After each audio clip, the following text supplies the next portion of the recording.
This legislation is massive, so it's helpful to break it up into three buckets: taxes, spending cuts, and spending increases. Let's start with taxes. First off, it would extend many of the 2017 tax cuts signed by President Donald Trump during his first term. That law lowered the tax rate for both corporations and most individuals and raised the standard deduction, while also doubling the child tax credit. But many of these reductions expire this year, which is why Republicans are now scrambling to extend them. And they actually want to do even more by boosting both the standard deduction and the child tax credit. Meanwhile, you may have heard a lot about something called the SALT cap. I will get SALT back. SALT deduction. Let me say this on SALT. The SALT cap is the limit on the federal deduction to offset state and local tax payments. President Trump's 2017 tax overhaul limited that deduction to $10,000. But the cap expires this year, and some blue state Republicans say that the $30,000 cap proposed in this bill just isn't enough. This is a dispute that has the potential to derail the entire bill.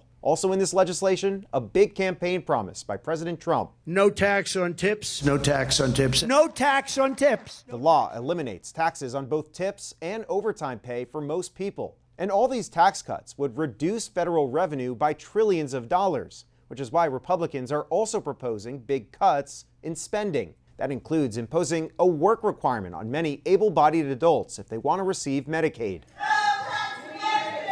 This proposal in particular has sparked protests on Capitol Hill and condemnation from Democrats, even raising concerns from some Republicans. No Medicaid benefit cuts. The Congressional Budget Office says that the changes will strip coverage from 8.7 million people while saving the government over $700 billion.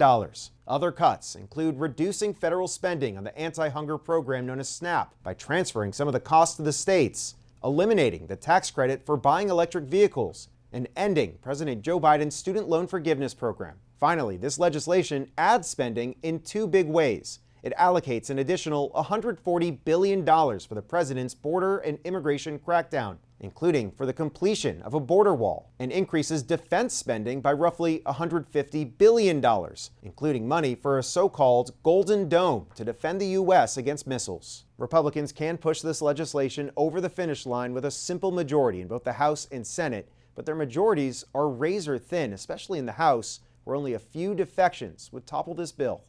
In Washington, I'm Evan Koslof, Spectrum News.